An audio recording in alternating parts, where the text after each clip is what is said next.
let's go to segment number 3. And this is hidden addictions you don't realize you have.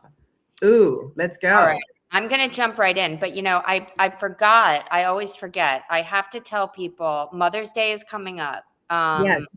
So I wrote a series called The Mother-Daughter Relationship Makeover, 4 Steps to Heal the Love. The first book was an Oprah's Book Club pick. The second book is the companion workbook. These books have been featured in over 100 media publications, including People, Business Insider, the Daily Mail, the Telegraph, 5-star reviewed. Both books are on sale for Mother's Day for $25. That's like a $65 value. We never do that.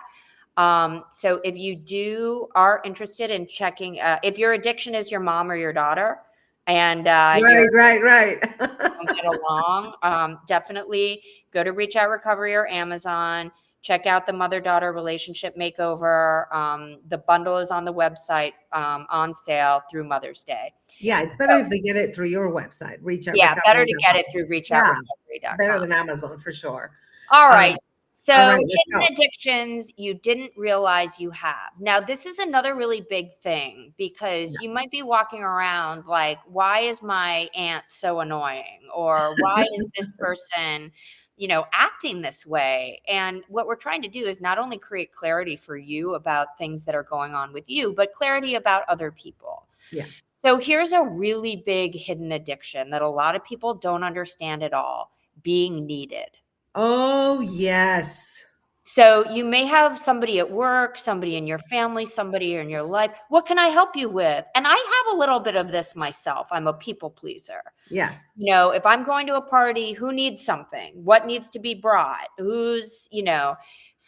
the thought is, if I'm not helping, who am I? And the root cause is that if I'm not worthy, or if my worth isn't tied to something useful, I have no self-esteem. Does that make sense? Am I saying that right? Yes, absolutely. But then I was thinking, like, a lot of people show their love through acts of service, right? Yes. So where's the line between, okay, I am an acts of service person and the addiction of like, I need to be needed? Great question. I think, when people are reaching out and saying, hey, can anybody help with this today? And you're the person that's like, you know what, you're the good sport that's like, you know what, I can. I think the person who needs to be needed inserts themselves. Yeah. So they ask to help without being, helped. And I certainly know people, it's like, oh, I'm doing this. Well, are you doing it this way? And do you need my help with that? And is it going to be okay to do it on your own? I feel like that's kind of leading into the, and I think you could see it a lot in romantic relationships. Who gets insecure and really feels that they, if they're not needed by their partner, they're not doing things for their partner. Why would their partner love them? Exactly. Yeah, absolutely. All right. What's another hidden addiction? Emotional chaos. Ooh, that's a big one. This is, and I have a good example. It's fighting, it's intensity, it's drama, and it often feels like passion, but trust me, it's not. It's chaos. And what I always think is funny is you meet that person who's like, I hate drama. I hate drama. Yeah, and they're the ones that they have romantic relationship after romantic relationship that's completely dramatic, or they're always fighting with a family member, or they're always having a work issue. So that is somebody who has not tied the fact that they participate in drama. So they're saying, I hate drama, but you're participating in it left and right. Yeah. So do you really hate it? Because you wouldn't be inviting it into your life on a daily basis if you hated it. Sometimes, you just have to cut the drama and not engage. And if that means sometimes cutting out of somebody in your family, then do it. Absolutely. I'm a big fan of that. There's one person in my family I don't speak with because it's every time I speak to this person, it's torture and drama. And, this person is definitely not well mentally. But it's just, I decided not to have any type of relationship because it's just not worth it. So that's healthy. Yeah. There's somebody who brings drama into your Yeah. life that you're related to, and you made a Yeah. decision not to get Yeah. involved with that But we're person. talking like serious drama, like No, I dangerous understand. drama. You know I what I'm understand. saying? Of Yeah. course I do. Now, I know other people who have dramatic people in their life, but continue to deal with them. And Yeah. then all No. they do is sit at family dinner and talk about how awful this person is. Yeah. But it's like, well, if it was so awful, maybe you just wouldn't deal with them at all. Yeah. So I have another one. This is, I don't even think we all realize how much we do this, but Yeah. validation. Yes. We all do that. And To a this certain comes extent. up, it comes up at work, it comes up in likes and comments on social media, it Yes. comes up in romantic relationships where you have one person that constantly needs to be reinforced that you feel, Mm-hmm. and I have to tell you, part of my relationship recovery, because I always like to add a personal element, we don't just sit up here and talk about these things because we think it's Oh yeah. Because like, yeah, the experience, if we experience these things, then yeah.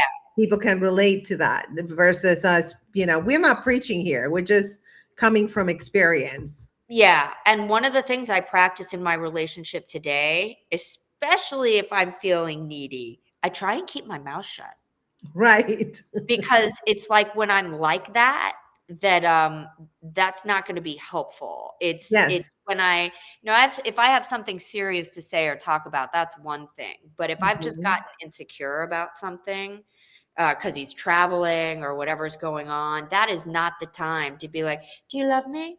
But do you Right. love me?" You know? Um, Absolutely. Well, I'm addicted to comments. So here, uh, Jordan says, amazing discussion, guys. Thank you for your insights. But you are very welcome. And here's Aiko from Japan. Hi, Aiko. So good to see you here on the State of Grace on our channel and on our podcast today. Thank you for being here, my love. All right. Now let's go back. I have to put the caption again, segment 3. you want me And to there we finish are. it up? We got 2 more. 2 more. So Yeah, you do that. I do the rest. Go ahead. okay.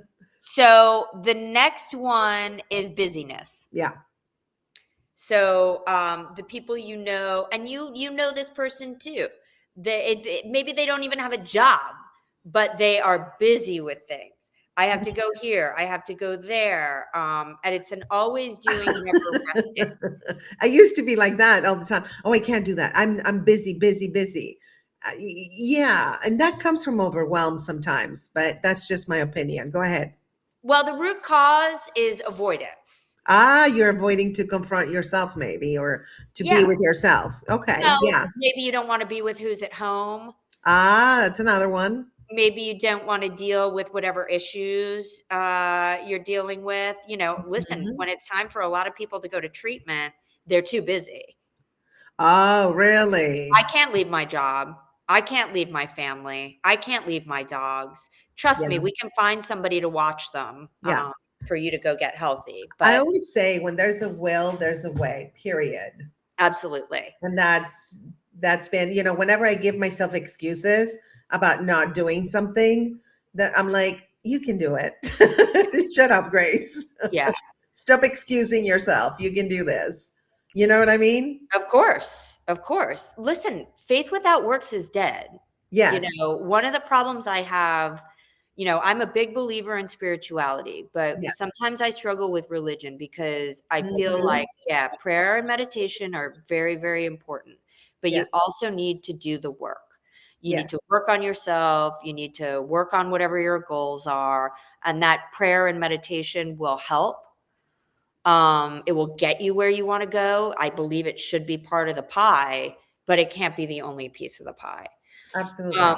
the final one, and forgive me, but there's so many cultures, including mine, that live for this Yes. suffering. I know Oh, the the Jewish people. She's suffering. Jewish. I know. Oh my God. I have suffered. Being your Oh mother my has been God. so hard. You know what? The Italians, because I am part Italian, they have that too. Yeah. And it's this kind of I feel like martyrdom falls into this, Yes. Yes. but it's this idea that if I'm not suffering over something all the time, and identifying with pain, that you're somehow unworthy. And Ooh. people get away with it by being like, well, this is just who I am. But again, this is one way you developed, and if you wanted to be Mhm. different, we could help you find that way to be different, Yeah. but it's become a habit. Absolutely. And here's a truth bomb. Some people aren't addicted to happiness, they're addicted to the story that they can't have it. Ooh. And that's, yes, that is a truth bomb. And let me give you an example. My mom was like that. She was like, she was always waiting for the perfect moment to be happy and at peace. And that moment never arrived. And there was always something that got in the way. She's the Italian one. Yeah. And there was always something that got in the way of that perfect peace, that it was a fantasy, because, peace is within you. Yeah. And joy is within you, and you find that within you. It's not in the external circumstances that are going to be perfect at some point, and then you're going to have perfect peace and joy. That's not going to happen, No. period. Not in this reality that we live in. It's not going to happen. No. So we have a fan stories, Lindsay, and this person says, I say I want peace, but I always end up in stressful situations. That's nervous system patterning, not failure. Can you explain a little bit what that nervous system patterning is? Yes. Am I putting you on the spot? No, no, absolutely. So what happens is we grow up in ways that basically wire our nervous system into Okay, certain kinds of behaviors. that makes So sense. what happens is if you're raised in a constantly stressful situation, or you had an alcoholic parent or a Yeah. mentally ill parent, and things are always chaotic and dangerous and whatever, you're not coming from a perspective of things are going to be okay and I'm safe. Your nervous system was really wired to expect that things are going to go wrong, that you're Yeah. not going to be okay.